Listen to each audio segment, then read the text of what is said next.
Hi students, ഇന്ന് നമ്മൾ discuss ചെയ്യാൻ പോണ കുറച്ചും കൂടി ഇമ്പോർട്ടൻ്റ് ആയ ഒരു ടോപ്പിക്കാണ് സ്കൂൾസ് ഓഫ് മാനേജ്മെൻറ്റ് തോട്ട്സിനെ പറ്റിയിട്ടാണ് ഇനി നമ്മൾ പഠിക്കാൻ പോകുന്നത്. സ്കൂൾസ് ഓഫ് മാനേജ്മെൻറ്റ് തോട്ട്സ് എന്ന് പറയുന്നത് നമ്മൾ മാനേജ്മെൻറ്റ് ഒരു 10-25 ഡെഫിനേഷൻസ് നമ്മൾ പഠിച്ചു. അതിന് പല രീതിയിലായിട്ട് കൺസെപ്റ്റ്സ് ആയിട്ടാണ് ക്ലാസിഫൈ ചെയ്തത്, അല്ലെ? ഡെഫിനേഷൻസ് പല കൺസെപ്റ്റ്സ് ആയിട്ട് ക്ലാസിഫൈയും ചെയ്തു. അങ്ങനെ ഈ കൺസെപ്റ്റ്സിനെ മാനേജ്മെൻറ്റ് ഡിവൈഡ് ചെയ്തേക്കുന്നത് ഓരോ ഫിലോസഫീസ് വെച്ചിട്ടാണ്. ആ ഫിലോസഫീസിന് അതിനൊക്കെ വേണ്ടിയിട്ട് അതിനൊരു തോട്ട് കൊടുക്കാൻ വേണ്ടി ഹെൽപ്പ് ചെയ്തതെന്ന് പറയുന്നതാണ് സ്കൂൾസ് ഓഫ് മാനേജ്മെൻറ്റ് തോട്ട് എന്ന് പറയുന്നത്, ഓർ അപ്രോച്ചസ് ടു മാനേജ്മെൻറ്റ് എന്നും കൂടി പറയുന്നത്. അതായത് ഇതിപ്പോൾ നമുക്ക് ഈ മാനേജ്മെൻറ്റ് തോട്ട്സ് പല തോട്ട്സുകളും കാര്യങ്ങളും ഉണ്ട്, പല ഫിലോസഫീസും അല്ലെങ്കിൽ പല ഡെഫിനേഷൻ കാര്യങ്ങളൊക്കെ ഉണ്ടായിരുന്നത് അത് മെല്ലെ മെല്ലെ ഡെവലപ്പ് ചെയ്ത് വന്നതാണ്. പല കാലഘട്ടത്തിലും പല രൂപത്തിലും അത് ഓരോ കാലഘട്ടത്തിലും പലരും എക്സ്പെരിമെൻ്റ് ചെയ്തിട്ടും പലവരും അതിന് ബിസിനസ് ആക്ടിവിറ്റി ഡെവലപ്പ് ചെയ്യാൻ വേണ്ടി കുറേ ഫിലോസഫി അതിന് ഈ ഫിലോസഫീസിനൊക്കെ പറയുന്നതാണ് എന്തെന്ന് പറഞ്ഞാൽ മാനേജ്മെൻറ്റ് തോട്ട് എന്ന് പറഞ്ഞാൽ. The school of thought give philosophy that concentrate and balance to provide guidelines to business management activities. Business management ആക്ടിവിറ്റീസിനെ ഗൈഡ്ലൈൻസ്, അതേപോലെ തന്നെ കോൺസെൻട്രേറ്റ്, അങ്ങനത്തെ കാര്യങ്ങളൊക്കെ പ്രൊവൈഡ് ചെയ്യാൻ വേണ്ടി വന്ന ആളാണ് ആരെന്ന് പറഞ്ഞത് സ്കൂൾസ് ഓഫ് മാനേജ്മെൻറ്റ് തോട്ട് എന്ന് പറഞ്ഞത്. അത് ക്ലാസിക്കൽ അപ്രോച്ച് ഉണ്ട്, നിയോ ക്ലാസിക്കൽ ഉണ്ട്, ഹ്യൂമൻ റിലേഷൻ ഉണ്ട്, ബിഹേവിയർ ഉണ്ട്, ഓർഗനൈസേഷൻ ഉണ്ട്, മോഡേൺ ബിഹേവിയറൽ അപ്രോച്ച് ഉണ്ട്, quantitative, mathematical system, contingency or situation approach, അങ്ങനെ പല രീതിയിലുള്ള അപ്രോച്ചസും കാര്യങ്ങളും ഉണ്ട്. ഈ ക്ലാസിക്കൽ എന്ന് പറഞ്ഞത് എന്തായിരിക്കും? നമുക്കിനി നെക്സ്റ്റ് ആദ്യം പഠിക്കാൻ പോകുന്നത് ക്ലാസിക്കൽ അപ്രോച്ചിനെ പറ്റിയിട്ടാണ്. ക്ലാസിക്കൽ അപ്രോച്ച് എന്ന് പറഞ്ഞത് ഒരു 1900 കാലഘട്ടത്തിൽ 1900 അല്ലെങ്കിൽ 1930 ഒക്കെ ആ കാലഘട്ടത്തിലുള്ള അപ്രോച്ച്, ആ കാലഘട്ടത്തിലുണ്ടായിരുന്ന കാര്യങ്ങളെ പറ്റിയിട്ടാണ് എന്തിൽ പറയണത്, ക്ലാസിക്കൽ അപ്രോച്ചിൽ പറയുന്നത്. അതായത് അന്ന് എങ്ങനെയായിരുന്നു ക്ലാസിക്കൽ അപ്രോച്ച് എന്ന് പറഞ്ഞത്? നമ്മളൊരു ജീവൻ നിലനിർത്താൻ പണ്ടത്തെ കാര്യങ്ങൾ, പണ്ടത്തെ ഓരോ മാനേജ്മെൻറ്റ് രീതികൾ, അല്ലെങ്കിൽ പണ്ട് പല ഫേമസ് ആയ സയൻറ്റിസ്റ്റുകൾ മാനേജ്മെൻറ്റ് തോട്ട് അവർ എക്സ്പെരിമെൻ്റ് നടത്തിയ ആ കാലഘട്ടത്തിന് പറയുന്ന ക്ലാസിക്കൽ അപ്രോച്ച് എന്ന് പറഞ്ഞത്. അതായത് സയൻറ്റിഫിക്, അത് 3 ഡിവൈഡ് ചെയ്തിട്ടുണ്ട്: സയൻറ്റിഫിക്, അഡ്മിനിസ്ട്രേറ്റീവ്, ബ്യൂറോക്രാറ്റിക്, അങ്ങനെ 3 രീതിയിലാണ് നമ്മുടെ ക്ലാസിക്കൽ അപ്രോച്ചസ് ഡിവൈഡ് ചെയ്തിരിക്കുന്നത്. ക്ലാസിക്കൽ മാനേജ്മെൻറ്റ് തിയറീസ് 19th സെഞ്ച്വറിയിൽ, അതായത് ഇൻഡസ്ട്രിയൽ റെവല്യൂഷൻ്റെ ടൈമിലാണ് ക്ലാസിക്കൽ അപ്രോച്ചസ് ഇൻട്രൊഡ്യൂസ് ചെയ്തിരിക്കുന്നത്. അവിടെ നമുക്ക് ക്ലാസിക്കൽ അപ്രോച്ചിനെ പറ്റിയിട്ട് കൂടുതലായിട്ട് പറയാം. Scientific management emphasise efficiency, lower level of organisation.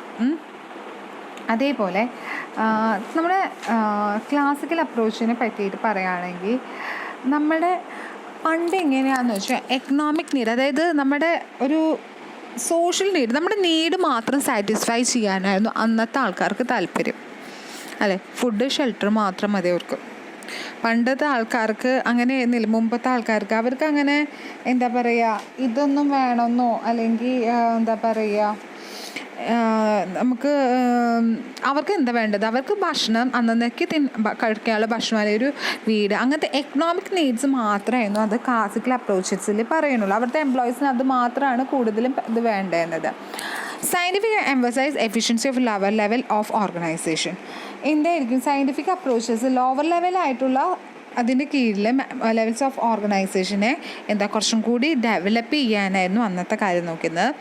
Welfare suppose to rational economic force they could motivate through economic incentives. Incentives എന്ന് പറഞ്ഞത് എന്താണെന്ന് വെച്ചാൽ ഫിനാൻഷ്യൽ പൈസ കൊടുക്കുക, ബെനിഫിറ്റ്സ് കൊടുക്കുക, അതാണ് ഇൻസെൻറ്റീവ്സ് എന്ന് ഉദ്ദേശിക്കുന്നത്. അപ്പോൾ എന്താ ചെയ്യേണ്ടത്? അവിടുത്തെ അവർക്ക് എന്താണ് വേണ്ടത്, പൈസയാണോ വേണ്ടതെന്ന് വെച്ചാൽ അതനുസരിച്ചിട്ട് പൈസ കൊടുത്തിട്ട് അവരെ അതിലൂടെ മോട്ടിവേറ്റ് ചെയ്തിട്ട് അവരുടെ വർക്ക് ഫുൾഫിൽ ചെയ്യാം. എംഫസൈസ് സെൻട്രലൈസേഷൻ ഓഫ് അതോറിറ്റിയാണ് ക്ലാസിക്കൽ അപ്രോച്ച് എംഫസൈസ് ചെയ്തേക്കുന്നത്. അതായത് സെൻട്രലൈസ് ഒറ്റധികാരി, മറ്റേതൊന്നും അങ്ങോട്ട് സ്പ്രെഡ് ചെയ്തിട്ടില്ല, ഒറ്റ രീതിയിൽ, അതായത് സെൻട്രലൈസ്ഡ് ഫോമിൽ മാത്രമായിട്ട് അവരുടെ അതോറിറ്റി എന്ന് പറഞ്ഞത് സെൻട്രലൈസ്ഡ് വേണം, മറ്റേ ഒന്നും അതിൽ ഇതില്ല, ഒരൊറ്റ ആൾ മാത്രമായിരിക്കും കാര്യങ്ങൾ തീരുമാനിക്കുക. അങ്ങനത്തെ കാര്യം ഈ school based on close study of past manage experience and case of formal education training need to develop manager skills. ഇവിടുത്തെ കാലഘട്ടം ക്ലാസിക്കൽ മാനേജേഴ്സിൻ്റെ കാലഘട്ടത്തിൽ അവരെങ്ങനെയാണ് ചെയ്തിരുന്നത്? പണ്ടത്തെ രീതികൾ അവർക്ക് ഉണ്ടായ ഇതും അവരുടെക്കാൾ മുമ്പുള്ള ആ എക്സ്പീരിയൻസ് വെച്ചിട്ടായിരുന്നു അവർ എന്തെന്നുണ്ടാക്കിയത്, അവരുടെ മാനേജറിയൽ സ്കിൽസ് ഡെവലപ്പ് ചെയ്തതെന്ന്. അതുപോലെ തന്നെ classical principles are based on managerial and their limited observation. These are not empirical. അതായത് എന്താ പറയുക, എംപിരിക്കൽ എന്ന് പറയുന്നത് നമ്മൾ പഠിച്ചിട്ടുണ്ടായിരുന്നു. ഇതെന്ന് പറയുന്നത് എന്താണെന്ന് വെച്ചാൽ നമുക്ക് ക്ലാസിക്കൽ മാനേജറിയൽ എക്സ്പീരിയൻസ് കുറവായിരിക്കും. കാരണം നമുക്ക് നോക്കി പഠിക്കാനുള്ള, ഇന്ന് നോക്കി പഠിക്കാൻ നമുക്ക് പല സംവിധാനങ്ങളില്ല, അന്ന് നോക്കി പഠിക്കാൻ പല സംവിധാനങ്ങളേ ഇല്ല. അതുകൊണ്ട് ഇത് എന്താ പറയുക, അങ്ങനെ ലിമിറ്റഡ് ഒബ്സർവേഷൻ ഉണ്ടായിരുന്നുള്ളൂ. പിന്നെ the school strict and rules and regulation, the scope of individual initiate is thus limited.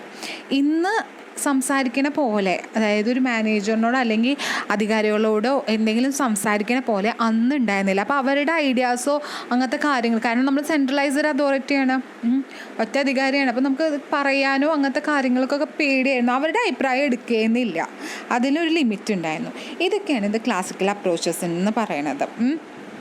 Lower level organisation develop ചെയ്യുക, പിന്നെ എക്കണോമിക് മോട്ടിവേറ്റ് ചെയ്യുക, എങ്ങനെ പൈസ ഒക്കെ കൊടുത്തിട്ട് അവരൊന്ന് മോട്ടിവേറ്റ് ചെയ്യുക. അതേപോലെ തന്നെ നമ്മുടെ ഒരു ക്ലാസിക്കലായിട്ടുള്ളത് അപ്രോച്ചിൽ നമ്മൾ പാസ്റ്റ് എക്സ്പീരിയൻസ് വെച്ചിട്ടായിരിക്കും ചെയ്യില്ല, അല്ലെങ്കിൽ അയാൾക്ക് കിട്ടുന്ന എക്സ്പീരിയൻസ് അതോടെ അവർ മാനേജർ സ്കിൽസ് ഡെവലപ്പ് ചെയ്യുക. പിന്നെ അതേപോലെ തന്നെ നമ്മുടെ മാനേജർ എന്ന് പറഞ്ഞാൽ ലിമിറ്റഡ് ഒബ്സർവേഷൻ ആയിരുന്നു ഉണ്ടായിരുന്നത്. പിന്നെ അവരുടെ ഈ ഒരാൾക്ക് ഇൻഡിവിജ്വൽസിനൊന്നും അങ്ങനെ അഭിപ്രായം കയറി പറയാൻ പറ്റില്ല, അപ്പോൾ അങ്ങനത്തെ രീതിയിലൊന്നും ചെയ്യാൻ പറ്റില്ല. അതിന് പറയുന്നതാണ് ഇത് ക്ലാസിക്കൽ അപ്രോച്ച് ടു മാനേജ്മെൻറ്റ് എന്ന് പറയുന്നത്. പിന്നെ ക്ലാസിക്കൽ അപ്രോച്ചിൻ്റെ ഒരു ഇതാണ് സയൻറ്റിഫിക് മാനേജ്മെൻറ്റ്. നിങ്ങൾ പഠിച്ചിരിക്കാൻ കൂടുതൽ ചാൻസ് ഉള്ള സബ്ജക്റ്റ് തന്നെയാണ് സയൻറ്റിഫിക് മാനേജ്മെൻറ്റ് എന്ന് പറയുന്നത്. കേട്ടറിയിരിക്കും ഈ ഫങ്ഷണൽ ഫോമാൻഷിപ്പ് അല്ലെങ്കിൽ സയൻറ്റിഫിക് വർക്ക് സ്റ്റഡി, സ്റ്റാൻഡേർഡൈസേഷൻ, ഇതൊക്കെ നിങ്ങൾ പ്ലസ് ടുവിൽ എന്തായാലും ഡിസ്കസ് ചെയ്തതാണെന്നാണ് എൻ്റെ ഒരു ഉറപ്പുള്ള കാര്യം. അപ്പം നമുക്ക് സയൻറ്റിഫിക് ആരാണ് സയൻറ്റിഫിക് മാനേജ്മെൻറ്റ് ഫാദർ എന്ന് പറഞ്ഞത്? അതാണ് FW ടൈലറാണ്. എന്തെന്ന് സയൻറ്റിഫിക് മാനേജ്മെൻറ്റിനെ ഫെഡറിക് വിൽസൺ ടൈലർ, അതാണ് FW ടൈലർ ആണ് എന്തെന്ന് പറഞ്ഞാൽ സയൻറ്റിഫിക് മാനേജ്മെൻറ്റിൻ്റെ ഫാദർ എന്ന് പറഞ്ഞത്. അദ്ദേഹം എന്തായിരുന്നു? അദ്ദേഹം സയൻറ്റിഫിക് മാനേജ്മെൻറ്റ് അതങ്ങനത്തെ തിയറി കണ്ടുപിടിക്കുന്ന സമയത്ത് അദ്ദേഹം പേഴ്സണലി ഒബ്സർവ് ചെയ്തിട്ടാണ് ഈ കാര്യങ്ങളൊക്കെ അദ്ദേഹം എഴുതി വെച്ചത്. അദ്ദേഹം എന്താ പറയുക, അദ്ദേഹം ജോലിയിൽ നിന്ന് കഷ്ടപ്പെട്ട് അതിൽ നിന്ന് കിട്ടിയ അതിൽ നിന്ന് കണ്ടുപിടിച്ച അദ്ദേഹം ആദ്യം ഒരു കോമൺ ലേബറായി, അതേപോലെ ഫോർമാനായി, മെക്കാനിക്കായി, ചീഫ് എൻജിനീയറായി, അതേപോലെ അദ്ദേഹം അവിടെ നിന്നിട്ട് പല കാര്യങ്ങളും പഠിച്ചെടുത്തിട്ട് അതിൽ നിന്ന് ഡെവലപ്പ് ചെയ്തതാണ് എന്തെന്ന് പറഞ്ഞാൽ സയൻറ്റിഫിക് മാനേജ്മെൻറ്റ് എന്ന് പറയണത്. അദ്ദേഹം ആദ്യം ഒരു പ്രൈവറ്റ് കമ്പനിയിലൊക്കെ പോയി നിന്നിട്ട് അവിടുത്തെ കാര്യങ്ങളൊക്കെ പഠിച്ച്, നമ്മുടെ അറബിക്കഥയിൽ ശ്രീനിവാസൻ്റെ പോലെ തന്നെ ഒരു ബുക്ക് എടുത്തിട്ട് അവിടുത്തെ കാര്യങ്ങൾ പഠിക്കില്ലേ, അതേപോലെ തന്നെ അദ്ദേഹം ഓരോ കമ്പനികളിൽ നിന്നിട്ട് പഠിച്ചിട്ട് അവിടെ നിന്ന് ഡെവലപ്പ് ചെയ്തതാണ് എന്തെന്നാണ് സയൻറ്റിഫിക് മാനേജ്മെൻറ്റ് എന്ന് പറയുന്നത്. അപ്പോൾ സയൻറ്റിഫിക് മാനേജ്മെൻറ്റ് എന്ന് പറയുന്നത് നമുക്ക് അതിൻ്റെ പ്രിൻസിപ്പിൾസും ഉണ്ട്, ഫീച്ചേഴ്സും ഉണ്ട്. സെയിം തന്നെയാണ് ഫീച്ചേഴ്സും പ്രിൻസിപ്പിൾ ഏകദേശമൊക്കെ ഒന്ന് തന്നെയാണ് പറയുന്നത്. നമുക്കിനി പ്രിൻസിപ്പിൾസ് ഓഫ് സയൻറ്റിഫിക് മാനേജ്മെൻറ്റ് പഠിക്കാം. ഫസ്റ്റ് വണ്ണാണ് scientific task planning. Scientific task planning എന്ന് പറഞ്ഞത് scientific suggest series of separate operation and function which are already determined by management. How the task is performed, എങ്ങനെ ടാസ്ക് പെർഫോം ചെയ്യും, what way, എങ്ങനെ ഇതിൽ who perform, ആര് perform ചെയ്യും, what is the procedure of performing the task, it provide all question to it provide the answers to this question. First നമ്മളൊരു plan ചെയ്യണ സമയത്ത്, അതായത് ഒരു ടാസ്ക് പ്ലാൻ ചെയ്യണ സമയത്ത് ആദ്യം എന്താണ് വേണ്ടത്, ആദ്യം എന്താ ചെയ്യേണ്ടത്, ആര് ചെയ്യും ടാസ്ക്, എന്താണ് ആ ടാസ്കിൻ്റെ ഉള്ള ഉദ്ദേശ്യം, പിന്നെ എന്താണ് അതിൻ്റെ പ്രൊസീജിയർ, ഇതിനൊക്കെ ഒരു ആൻസർ കണ്ടുപിടിച്ചാലാണ് എന്തെന്ന് പറഞ്ഞാൽ നമ്മുടെ പ്ലാനിങ് ചെയ്യാൻ പറ്റുള്ളൂ. അതാണ് സയൻറ്റിഫിക് ടാസ്ക് പ്ലാനിങ് എന്ന് പറയുന്നത്. നെക്സ്റ്റ് വൺ ആണ് ഫങ്ഷണൽ ഫോർമാൻഷിപ്പ്. ഫങ്ഷണൽ ഫോർമാൻഷിപ്പ് എന്ന് പറഞ്ഞത് എന്താ, അതായത് function supervisor and giving various directions. ഇപ്പം നിങ്ങൾക്ക് നിങ്ങളൊരു കോളേജിൽ കയറുന്ന സമയത്ത് നിങ്ങൾക്ക് പല ഡയറക്ഷൻസ് തന്നിരുന്നില്ലേ, അതേപോലെ കമ്പനിയിൽ വർക്ക് ചെയ്യാൻ വേണ്ടിയിട്ട് ഓരോരുത്തരും എന്താ പറയുക, നമ്മളെ ഗൈഡ് ചെയ്യും, ഇൻസ്ട്രക്ഷൻസ് തരും. അല്ലെങ്കിൽ നമ്മൾ കണ്ണിൽ പെടാത്ത പല കാര്യങ്ങളും മറ്റുള്ളവരാണ് കണ്ടുപിടിക്കുക. നമ്മുടെ കുറ്റം നമുക്ക് കണ്ടുപിടിക്കാൻ പറ്റില്ല, മറ്റൊരാളെ കൊണ്ടാണ് നമ്മുടെ കുറ്റങ്ങൾ കണ്ടുപിടിക്കാൻ പറ്റുള്ളൂ. അതേപോലെ തന്നെ നമ്മുടെ വർക്കിൽ നമ്മളെ സൂപ്പർവൈസ് ചെയ്യാനും അതേപോലെ തന്നെ നമുക്ക് പല ഇൻസ്ട്രക്ഷൻസ് ഒന്നെങ്കിൽ സൂപ്പർവൈസ് ചെയ്യാനോ അല്ലെങ്കിൽ എന്താ പറയുക അതിനെ എന്താ പറയുക മെയിൻറ്റെയിൻ ചെയ്യാനോ അതിന് ഇൻസ്പെക്ടറോ അങ്ങനത്തെ ഇതിനെ പറയുന്നതാണ് ഫങ്ഷണൽ ഫോർമാൻഷിപ്പ് എന്ന് പറയുന്നത്. അതായത് it supervise and giving various directions, അവിടുത്തെ എംപ്ലോയീസിനെ വേരിയസ് ഡയറക്ഷൻസും അതേപോലെ മേൽനോട്ടം വഹിക്കുക, അതിനെ പറയുന്നതാണ് ഫങ്ഷണൽ ഫോർമാൻഷിപ്പ്. അവർ 4 രീതിയിലായിട്ടാണ് 8 രീതിയിലാണ് ഡയറക്റ്റ് ചെയ്യുന്നത്. 4 പ്ലാനിങ്ങും 4 ഓപ്പറേഷണലും ആയിട്ടാണ്. അതായത് routing clerk, instruction and clerk, time and cost clerk, disciplinarian, speed boss, inspector, maintenance foreman, gang boss എന്നായിട്ടാണ് അവരെ ഡിവൈഡ് ചെയ്തിരിക്കുന്നത്. നെക്സ്റ്റ് ആണ് ജോബ് അനാലിസിസ്. ജോബ് അനാലിസിസ് എന്ന് പറഞ്ഞത് work manager has suggested by Taylor. There is one of the best way of doing a job with require less movement, less time and cost. ഒരു പണി നമ്മളെ ഏൽപ്പിക്കുന്ന സമയത്ത് ആ പണി എത്ര കുറഞ്ഞ പൈസയിൽ എത്ര കുറഞ്ഞ ടൈമിൽ എത്ര ബെസ്റ്റായിട്ട് ചെയ്യാൻ പറ്റുമെന്ന് അതിന് പറയുന്നതാണ് ജോബ് അനാലിസിസ് എന്ന് ഉദ്ദേശിക്കുന്നത്. അതായത് ഇപ്പോൾ നമ്മുടെ കോളേജിലേക്ക് വരാൻ വേണ്ടിയിട്ട് നമ്മൾ പെട്രോൾ അടിച്ച് വരണ സമയത്ത് എളുപ്പവഴിയുണ്ട്, അതായത് അതുണ്ട്, അതേപോലെ കുണ്ടും കുഴിയും നിറഞ്ഞ വഴിയുണ്ട്, അതേപോലെ കുറേ ചുറ്റി വളഞ്ഞിട്ടുള്ള വഴികളുണ്ട്. നമ്മൾ ആദ്യം എന്താണ് സെലക്ട് ചെയ്യുക, ഏറ്റവും എളുപ്പമുള്ള കാര്യമാണ് നമ്മൾ സെലക്ട് ചെയ്യുക. അത് നിങ്ങളായാലും ശരിയാണ്. ഇപ്പോൾ ഒരു അടുക്കളയിൽ പെൺകുട്ടികളെ കയറ്റിയാലും അവരെ ഏറ്റവും സിമ്പിളായിട്ട് ചെയ്യാൻ, അതായത് വേഗം കാര്യം കഴിഞ്ഞ് തീരാനുള്ളതാണ് നമ്മൾ നോക്കുക. അതേപോലെ തന്നെയാണ് ഒരു ജോലിയിൽ കയറിയ വ്യക്തികളും എന്ത് ശ്രദ്ധിക്കണം, നമ്മുടെ ലീസ്റ്റ് നമ്മുടെ മൂവ്മെൻറ്റ്സ്, അതായത് പണിയെടുക്കുന്നത് കുറഞ്ഞിട്ട് നല്ല ബെസ്റ്റ് കോസ്റ്റ് കുറച്ചിട്ട് ടൈമും കുറച്ചിട്ട് ഏറ്റവും ബെസ്റ്റായിട്ട് ചെയ്യുന്നതിന് പറയണതാണ് എന്തെന്ന് പറഞ്ഞാൽ ജോബ് അനാലിസിസ് എന്ന് പറയുന്നത്. Differential piece rate system. Differential piece rate system എന്ന് പറഞ്ഞത് എന്താണെന്ന് വെച്ചാൽ, അതായത് advocate there is a direct link between remuneration product for motivating employee. Taylor applied different pay system which is highly motivating technique. അതായത് differential piece rate system എന്ന് പറഞ്ഞത് എന്താണെന്ന് വെച്ചാൽ, നമ്മുടെ ഈ ഓരോ യൂണിറ്റിന് ഇത്ര പ്രൊഡ്യൂസ് ചെയ്ത് ഇത്ര രൂപ കൊടുക്കാം എന്ന് പറയണത്. അതായത് ഒരു പീസിന്, അതായത് ഫിനാൻഷ്യൽ ഇൻസെൻറ്റീവ്സ് നമ്മുടെ കാര്യങ്ങൾ നേടാൻ വേണ്ടിയിട്ട് അവരെ മാക്സിമം മോട്ടിവേറ്റ് ചെയ്യാം. ആ മോട്ടിവേറ്റ് ചെയ്യണ എങ്ങനെ മോട്ടിവേറ്റ് ചെയ്യുക, ത്രൂ ഇൻസെൻറ്റീവ്സിലൂടെയാണ് പറ്റുക. ഇൻസെൻറ്റീവ്സ് എന്ന് പറഞ്ഞാൽ പൈസ കൊടുത്തിട്ട് അവർക്ക് അതിൻ്റേതായ പൈസ ബെനിഫിറ്റ് കാര്യങ്ങൾ കൊടുത്തിട്ട് അവരെ കൊണ്ട് മാക്സിമം, അതുപോലെ തന്നെ ഇത്ര രൂപയ്ക്ക് നമുക്ക് 10 ചോക്ക് ഇത്ര മണിക്കൂറിൻ്റെ ഉള്ളിൽ ചെയ്ത ഇത്ര രൂപ എന്ന് പറഞ്ഞിട്ട് ഇത് കൊടുക്കില്ലേ, അതിനെ പറയണതാണ് എന്താണ് ഡിഫറൻഷ്യൽ പീസ് റേറ്റ് സിസ്റ്റം. ഇത്ര രൂപയ്ക്ക് ഇത്ര സാധനം കൊടുക്കും, ഇങ്ങനെ ഇത്ര എന്താ പറയുക ഇത്ര കാര്യത്തിന് ഇത്ര ചെയ്ത് ഇത്ര പൈസ കൊടുക്കുക, അങ്ങനെ അവരെ ഹൈലി മോട്ടിവേറ്റ് ചെയ്യുക. അങ്ങനെ മോട്ടിവേറ്റ് ചെയ്താൽ നമുക്ക് പ്രോഫിറ്റും കിട്ടും, അവർക്ക് സാലറിയും കിട്ടും, അവർക്കൊരു സന്തോഷം കിട്ടും. അപ്പോൾ രണ്ടുപേരുടെ ഒബ്ജക്റ്റീവ്സ് നമുക്ക് അച്ചീവ് ചെയ്യാനും പറ്റും ഇതിലൂടെ. നെക്സ്റ്റാണ് സ്റ്റാൻഡേർഡൈസേഷൻ. സ്റ്റാൻഡേർഡൈസേഷൻ എന്ന് പറഞ്ഞാൽ എന്താ? അതായത് നമ്മൾ നല്ല സ്റ്റാൻഡേർഡായിട്ട് ഒന്ന് നമ്മുടെ വർക്കിംഗ് കണ്ടീഷൻസ് കൊടുക്കുക.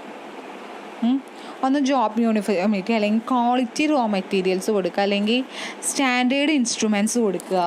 അങ്ങനത്തേന് പറയണതാണ് എന്തെന്ന് പറഞ്ഞാൽ സ്റ്റാൻഡേർഡൈസേഷൻ എന്ന് പറയണത്.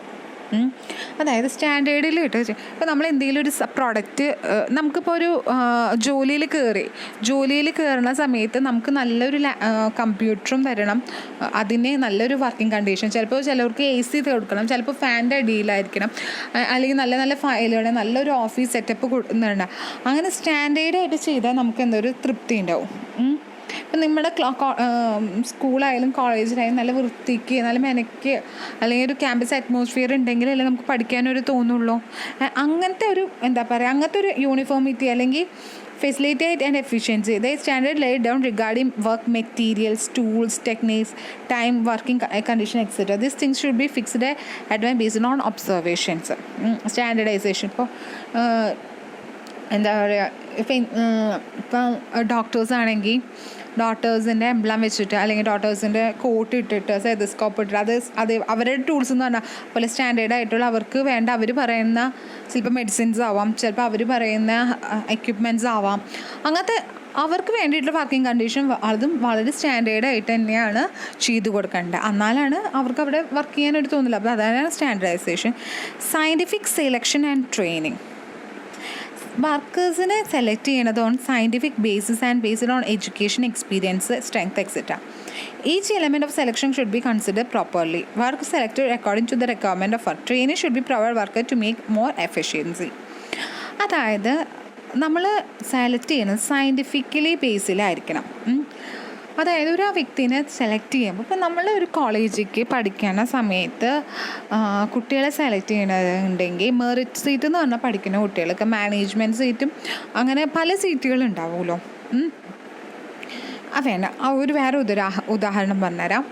നമ്മൾ ഒരു വ്യക്തിനെ സെലക്ട് ചെയ്യുമ്പോൾ പാസ്റ്റ് എക്സ്പീരിയൻസ് ഉണ്ടെങ്കിലാകുമ്പോൾ കൂടുതൽ പ്രിഫറൻസ് ഉണ്ടാവും. നമുക്ക് ഇത്ര കൊല്ലത്തെ എക്സ്പീരിയൻസ് ഉണ്ട്, അല്ലെങ്കിൽ നമ്മളിപ്പോൾ ഒരു കോളേജിൽ ഇൻ്റർവ്യൂവിന് കയറുന്ന സമയത്ത് നിങ്ങൾക്ക് എത്ര കൊല്ലത്തെ എക്സ്പീരിയൻസ് ഉണ്ടെന്ന് ആദ്യം ചോദിക്കും. അത് കഴിഞ്ഞിട്ട് രണ്ടാമത്തെ ചോദ്യമാണുള്ള ഏതാണ് സ്ഥാപനം എന്ന് ചോദിക്കില്ല. അപ്പം നമുക്ക് എന്താണ് വേണ്ടത്? എക്സ്പീരിയൻസ്, പഠിപ്പിക്കാനുള്ള ഒരു എക്സ്പീരിയൻസ്. അവർക്കാണെങ്കിൽ കൂടുതൽ പ്രിഫറൻസും കൊടുക്കും. അതേപോലെ എഡ്യൂക്കേഷൻ. ഇപ്പോൾ ഒരു ടീച്ചർ ആവാനുള്ള ക്വാളിഫിക്കേഷൻ എന്ന് പറഞ്ഞാൽ ഒന്നെങ്കിൽ PG കഴിയണം, അല്ലെങ്കിൽ BEd കഴിയണം, അല്ലെങ്കിൽ നെറ്റോ സെറ്റോ അങ്ങനെ ഉണ്ടെങ്കിൽ അവരുണ്ടെങ്കിൽ തന്നെയാണ് അവരെ എടുക്കുള്ളൂ. എന്നാലാണ് അവർക്ക് എന്താണ് കുട്ടികളായിട്ട് ഒരു ഇൻറ്ററാക്ട് ചെയ്യാൻ പറ്റുള്ളൂ. അതേപോലെ തന്നെ എന്താ വേണ്ടത്? അവരെ എപ്പോഴും ട്രെയിൻ ചെയ്തുകൊണ്ടിരിക്കണം. ഇപ്പോൾ ഈ എടുത്തുവന്ന് മാത്രം കാര്യമില്ല, അവരെ എപ്പോഴും ട്രെയിൻ ചെയ്തുകൊണ്ട് തന്നെ. അപ്പോൾ ചിലപ്പോൾ നമ്മളെക്കാളും മുതിർന്നവർ നമ്മളുടെ എന്തെങ്കിലും കുറ്റങ്ങളുണ്ടെങ്കിൽ എന്താ, അതെ ഇത് ശരിയായിട്ടില്ല കേട്ടോ, അതൊന്ന് ശരിയായിട്ട് നന്നായിട്ട് ഒന്നും കൂടി ക്ലാസ് ഇതെടുക്കണം, അല്ലെങ്കിൽ ശരിയായിട്ട് ഒന്നും കൂടി നോട്ട് കൊടുക്കണം കുട്ടികൾക്ക്. അപ്പം അങ്ങനെ നമ്മളെ ട്രെയിൻ ചെയ്ത് കൊണ്ടുവരണം. അവരവരുടെ മൂത്തവരും ട്രെയിൻ ചെയ്തിട്ടുണ്ടാവും. അങ്ങനെ അപ്പോൾ നമ്മൾ സയൻറ്റിഫിക്കലി ആയിട്ട് അവരെ സെലക്ട് ചെയ്തിട്ട് അതുവരെ ട്രെയിൻ ചെയ്യണം. Corporation between management and work. അല്ലേ, ഒരു സ്ഥാപനത്തിൽ വർക്ക് ചെയ്യുകയാണെങ്കിൽ എന്താ വേണ്ടത്? രണ്ടുപേർക്കും സെയിം ഒബ്ജക്റ്റീവ് ആവണം. എന്നാലാണ് കാര്യങ്ങൾ നടക്കുള്ളൂ. നമ്മൾ സ്റ്റുഡൻസും ടീച്ചറും എന്താ വേണ്ടത്? നമുക്ക് രണ്ടുപേർക്കും കോമൺ ഒബ്ജക്റ്റീവ് ഉണ്ട്. നമ്മുടെ കോമൺ ഒബ്ജക്റ്റീവ് എന്ന് പറയുന്നത് നിങ്ങളെ പഠിച്ച് നല്ല മാർക്ക് മേടിക്കുക എന്നാണ് നമ്മുടെ ഒബ്ജക്റ്റീവ് എന്ന് പറയുന്നത്. അത് രണ്ടുപേരും ഒരേപോലെ പോകണം. അതെങ്ങനെ പറ്റുക? ഒരു കോമൺ എന്താ പറയുക, ഒരു കോപ്പറേഷൻ ഉണ്ടെങ്കിൽ മാത്രമാണ് അത് സാധ്യമാവുള്ളൂ. അതേപോലെ തന്നെ അതിനെ എന്തെന്നാ പറയണത്? അതിനെ നമ്മൾ മെൻ്റൽ റെവല്യൂഷനായിട്ടും കൂടി കൺസിഡർ ചെയ്യണം. അതായത് ഒരു എംപ്ലോയർ തമ്മിലുള്ള ഒരു കോപ്പറേഷന് പറയണതാണ് എന്തെന്ന് പറയണത് മെൻ്റൽ റെവല്യൂഷൻ എന്ന് അതിൽ പറയുന്നുണ്ട്. അവർ തമ്മിൽ നല്ല രീതിയിൽ ഒരു കോപ്പറേഷൻ ഉണ്ടെങ്കിൽ എന്താ ഉണ്ടാവുക? അവിടെ അവർക്ക് നല്ലൊരു റിസൾട്ടും കിട്ടും.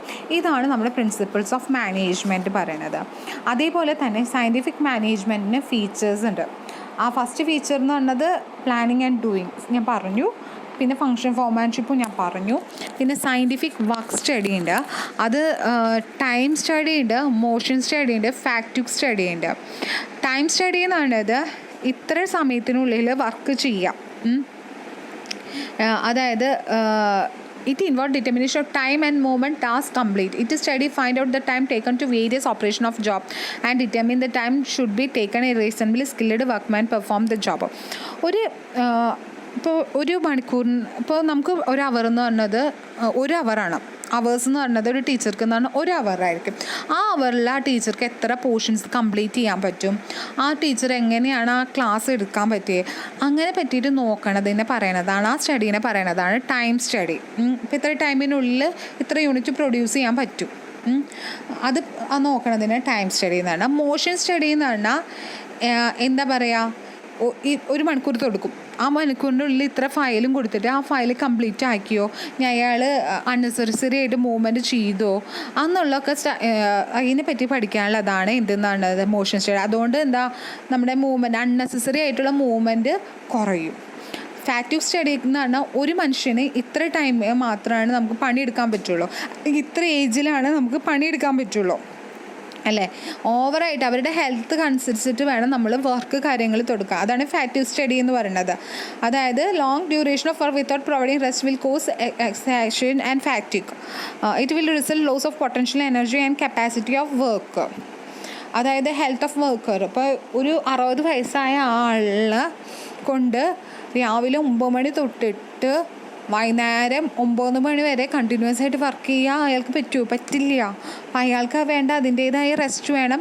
9 മണിക്ക് തുടങ്ങി ഒരു 4 മണി വരെ അല്ലെങ്കിൽ ഒരു 5 മണി വരെ, അത് കഴിഞ്ഞാൽ ഇതിൻ്റെ ഇടയിൽ ഒരു ഇൻ്റർവെൽ കൊടുക്കണം. അപ്പം അങ്ങനത്തെ സ്റ്റഡീനെ പറയണതാണ് ഫാക്റ്റീവ് സ്റ്റഡി. പിന്നെ സ്റ്റാൻഡേർഡൈസേഷൻ പറഞ്ഞു, പിന്നെ സയൻറ്റിഫിക് സെലക്ഷൻ ആൻഡ് ട്രെയിനിങ് പറഞ്ഞു, പിന്നെ ഫിനാൻഷ്യൽ ഇൻസെൻറ്റീവ്സ്, അതാണ് ഡിഫറൻഷ്യൽ പീസ് റേറ്റ് സിസ്റ്റം, പിന്നെ എക്കണോമിക് ആൻഡ് മെൻ്റൽ റെവല്യൂഷൻ. ഫീച്ചേഴ്സും അതേപോലെ തന്നെയാണ്, നമ്മുടെ പ്രിൻസിപ്പിളും ഏകദേശം ഈക്വലാണ്. അപ്പോൾ ഇത്രയാണ് നമ്മൾ ഇന്ന് എടുക്കാൻ ഉദ്ദേശിച്ചത്. Thank you.